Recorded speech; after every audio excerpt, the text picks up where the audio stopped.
Hello, I am Kathryn Hymes, a game designer and computational linguist. Also, I am allergic to summer, so fingers crossed I don't sneeze. I'm here to talk about the potential for games as a form of community-driven care, specifically exploring the topic through a collaboration and co-design project in making games both with and for people with aphasia, which is an impairment of language.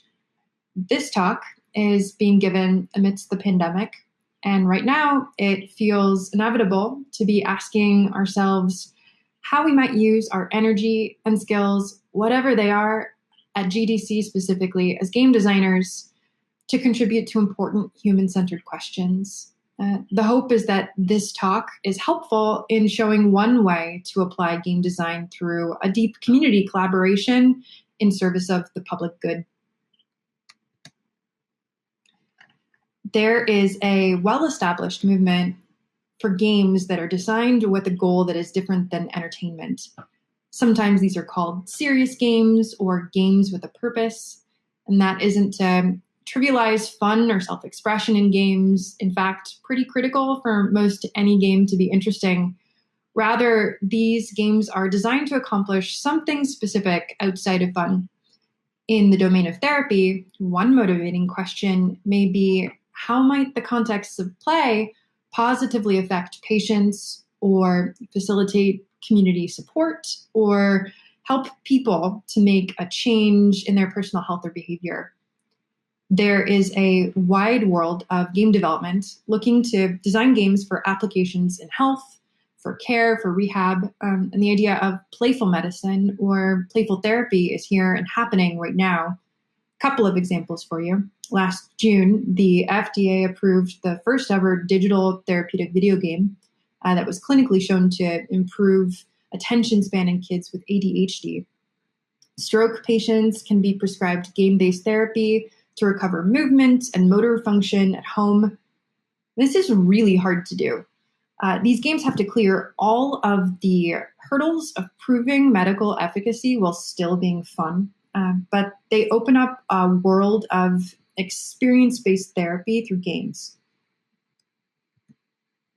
So this talk will focus on the project Aphasia Games for Health, which was a collaboration over the last year where aphasia community members, medical professionals, and game designers came together to make games that explore the potential for play as a community-driven form of care. And by that, I mean playable at home, in support groups, out in the wide world without the need for a specialist to run it. Here, I'll focus on the co-design process itself. It's going to be a flyover view of what it is to work across different backgrounds, expertise, and communication needs to produce games. I am a game designer and linguist by trade and only one member of this team, but you'll get to see more of our co-design group later on. First, some brief background. Aphasia is a language disorder caused by stroke or other brain injury that affects a person's ability to communicate. This is an impairment of language. There's no one single experience of aphasia. Someone with aphasia may have difficulty in speaking, understanding, reading, or writing, but living with aphasia can have a big impact on many parts of social and professional life, which just gets in the way of expressing oneself and connecting with others. Across the US, there are over 2 million people living with chronic aphasia. People with aphasia often report that they don't have enough healthcare access for meaningful treatment. And when they do receive language rehab, it is typically limited in scope. So think 10 hours of speech-language services in the first year after a stroke, and then a really high drop-off beyond that. But rehab helps. There is strong evidence that speech and language therapy can improve communication well into the later phases of recovery. So given all this, there's growing interest in the aphasia community to find new ways to receive community-driven therapy that's done at home without a clinician for long-term language recovery. Why consider games for this? Reasonable question. Games designed for aphasia rehabilitation have some exciting potential here. First, we have prior evidence that games can be built to include therapeutic rehabilitation principles, but also be played and run at home by non-professionals. They can be made to be flexible to the needs of different players, flexible in format, made available in person or online, which is important for many folks who live outside of major cities or with limited transportation options. Compared to other treatments, games can be scoped to be significantly cheaper, with a single purchase allowing for long-term play. Also, games can be social while doing all of this. And by being fun, they can be built to help people connect and keep engagement up. So taken all together, this is a compelling case to explore aphasia games for health. Will Evans, a professor and speech-language pathologist out of the University of Pittsburgh, spearheaded the effort to assemble a co-design group to make card-based games, playable in person and online, that can incorporate mechanics that are helpful for aphasia treatment. Now, many folks in the aphasia community are already playing all sorts of games. Sometimes they're used in modified forms as exercises in aphasia support groups. But the question here was to ask, can we add to this by designing games intentionally from the ground up that meet some of the needs of the aphasia community? To make games like this, we wanted to bring together different kinds of expertise. In particular, insight about the lived experience of aphasia that can come from aphasia community members. We needed a way to evaluate the therapeutic foundation of a game as it's being developed and iterated on with knowledge from speech-language pathologists. And we also wanted to build scalable, playful systems around all of these ideas that can be woven into a game as contributed by professional game designers. So together, we formed a single co-design team that collaborated to produce new games for health for the aphasia community.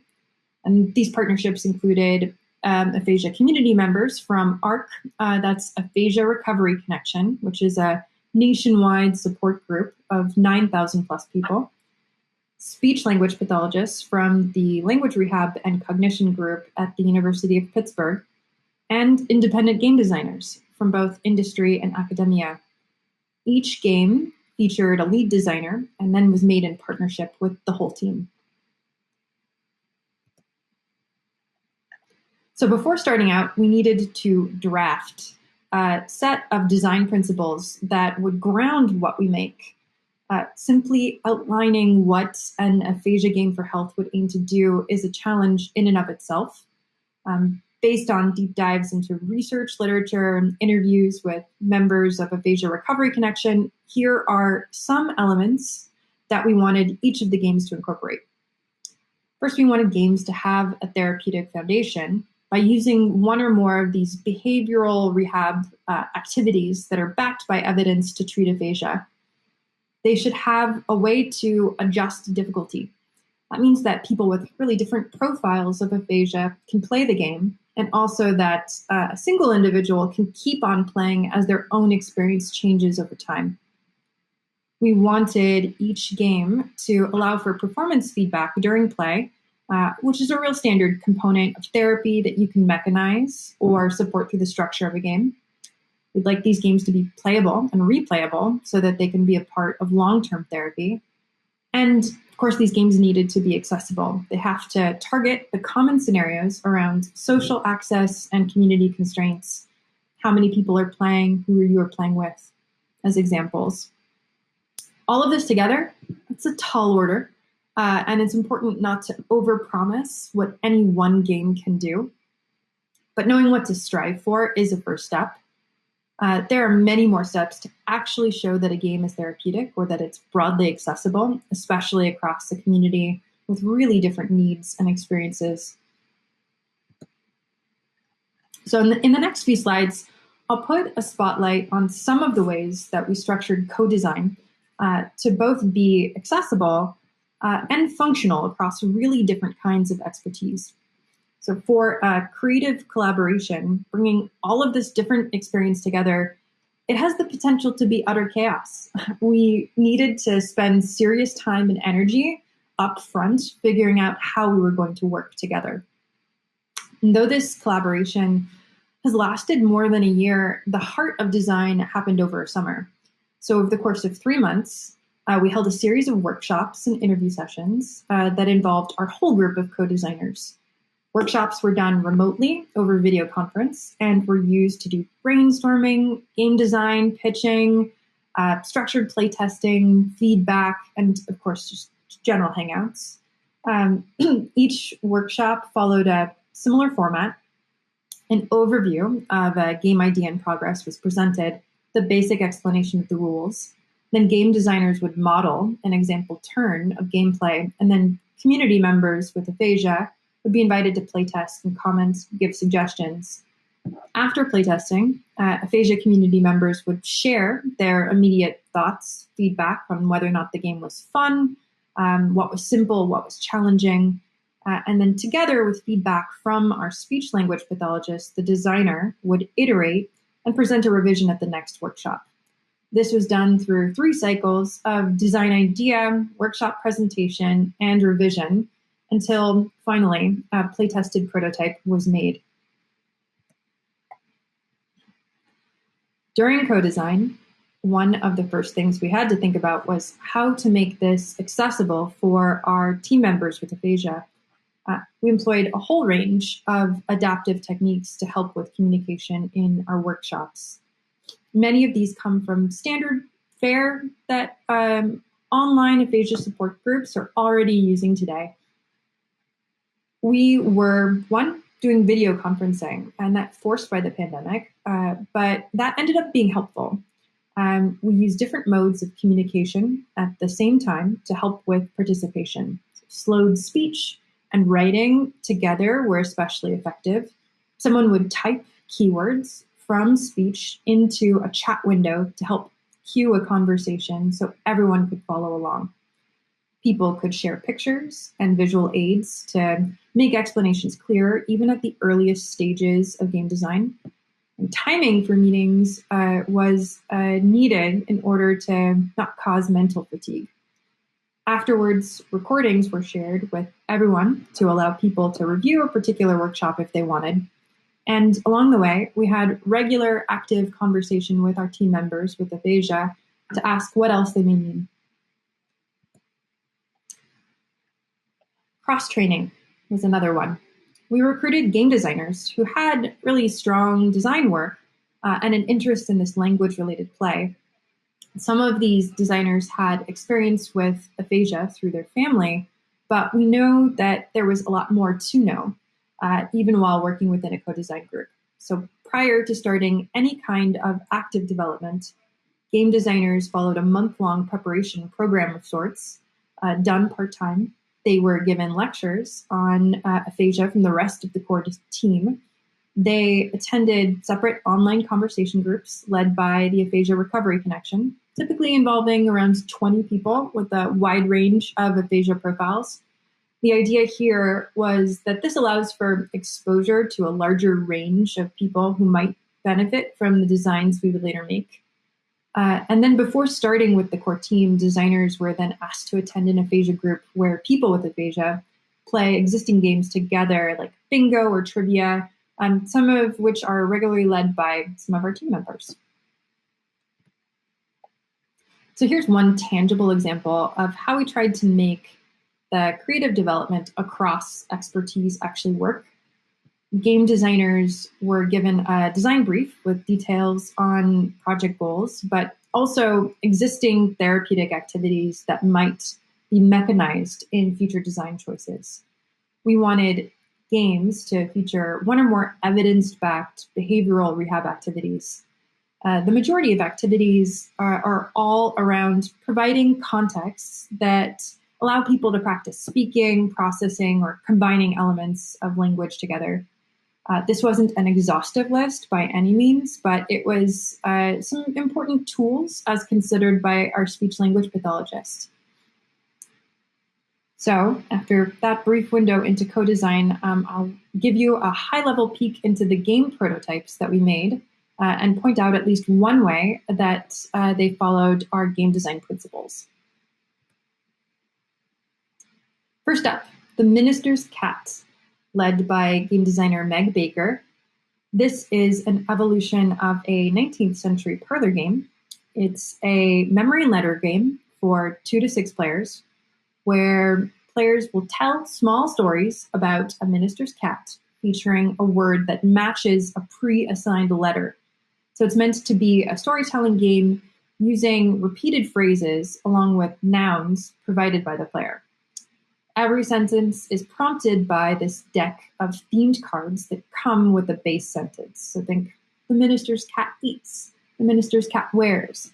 Then players take turns creating sentences in rounds and flesh out the story of their cats. It was a big cat fever of the summer, as you can tell. For this game, I'll point out an example mechanic that's based on behavioral rehab principles.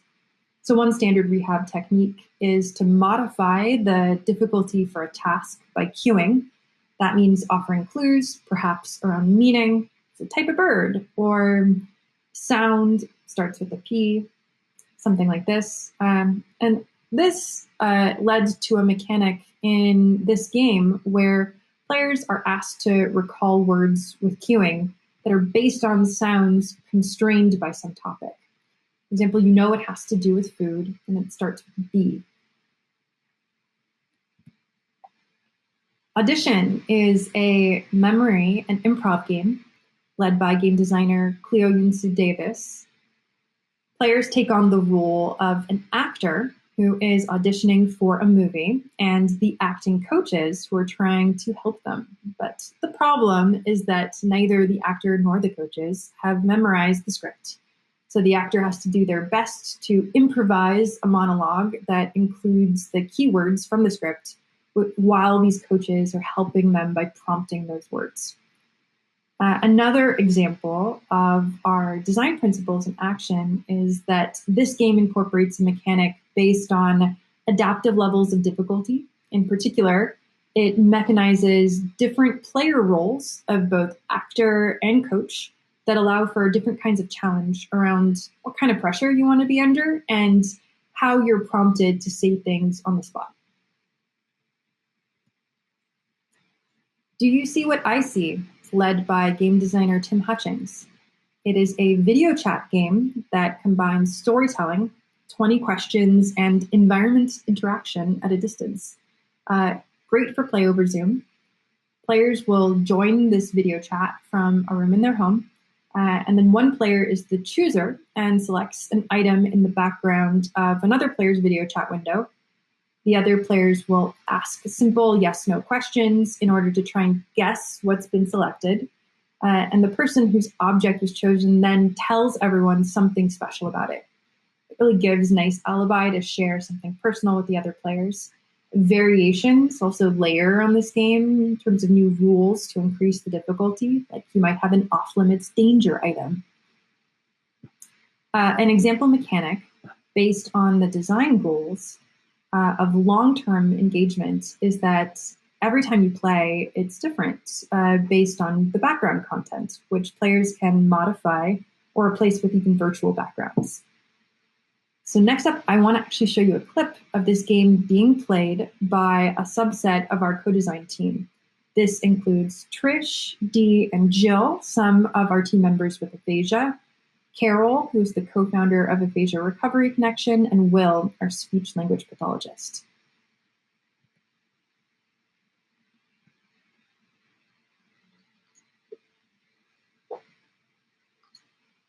Great. All right. Who wants to be the chooser? I will. Awesome. Trish is the chooser. Remember, now we are guessers, and we can ask yes or no questions like, is it green or is it round? but we can't ask whose background is it behind. Let's get started. Is it on a table? No. Is it a square? Yes. Is it on a wall? Yes. Is it a mirror? Yay! Good job. And now, since Jill guessed and it's behind Jill, Jill can tell us the story of the mirror. Well, I like mirrors because my grandson is 17 months old and he loves to look at himself. Of course. Good. Awesome. Good job, team. Awesome. Let's play another round. Okay, who wants to be the chooser? D. All right, D's the chooser. I know what I'm looking. I have chosen my thing.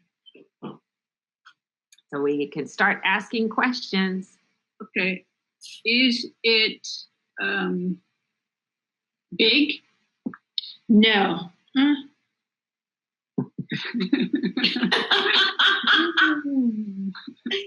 Is it a square? No. No. Ooh. Is it bigger than a chair? No. Can you drink out of it? No.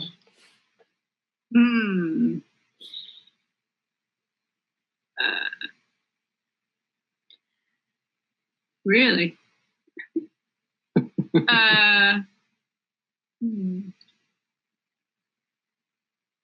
Is it white? I think so. Is it round? No.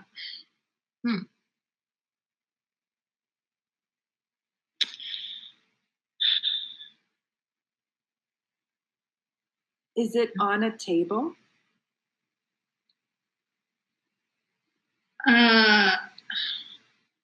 No.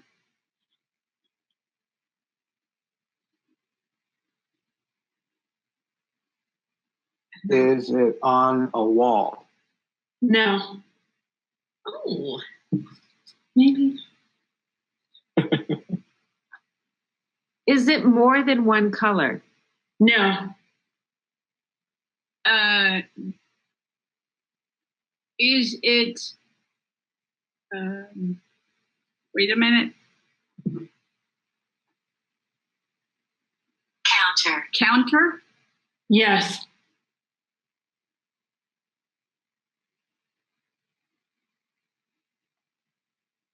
Is it my iPad or the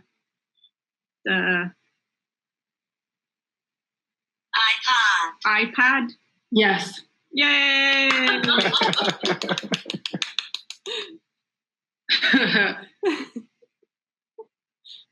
Yes. So I didn't know if it was white or gray. I couldn't see if it was white or gray. So yeah. that was okay. The way you said it, we knew that it was close to white. You did. Exactly. Yeah. Awesome. And now, I was the apple, and this my colleagues, and this is me. What? Wait. I have to make it bigger. Wow. Which one are you of the 6? Here. Oh, oh, wow. Oh, so is it like a picture frame? Yeah. Oh, Yeah. That's awesome. Very cool. wow. Yeah. So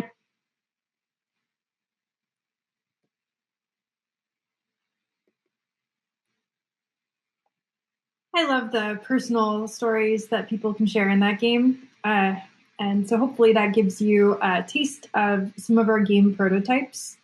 Here I will share a brief reflection on co-design. First off, for collaborative co-design, there is a real lift with cross-training for everyone. Some of this we anticipated ahead of time. For example, for our game designers, getting more formal background on aphasia, and others we had to incorporate along the way. We found that both our speech language pathologist and team members with aphasia could benefit from more background on the game design process itself, what to expect, how to give clear, actionable feedback, and all of that. We ended up holding a separate, accessible training session for all non-professional game designers, which helped with future workshops. Another takeaway was around the impact of small decisions from a design perspective having big implications for the ultimate therapeutic status of a particular game. We had a speech language pathologist who could help actively guide in making therapeutically motivated choices, but we found we really needed even more detailed back and forth. For example, in the Audition game, where a player improvises lines based on card prompts, the choice of what counts as a line has real stakes for who can play in the actor role, and the choice also changes what skills and abilities are being targeted for improvement. And lastly, we learned some things about game design specific adaptations to make the process more accessible. We already talked about the general adaptations we used to support our team members with aphasia. We also found that there were specific activities in game design that needed their own attention to make sure everyone could fully participate. A lot of this was around playtesting games at various stages of development. Two most useful techniques were the liberal use of visual aids and example turn demonstrations, even for ideas that were in really early stages or in flux. So some of the suggestions that we got from our team members with aphasia also directly shaped the rule explanations that we drafted for our prototypes. Results from this effort. We have 3 free publicly available game prototypes that you can check out along with illustrated game instructions. We have a website with more details on where people can sign up for playtesting or to follow along. We also have some great game recommendations offered as videos by our team members with aphasia based on what they like to play. And some of them have also started designing their own games outside of this collaboration. Lastly, you can also find some training materials and more background info. We're proud of this work, but it's a start. We plan to do more playtesting with aphasia support groups to iterate on these games, though these games are based on therapeutic ideas.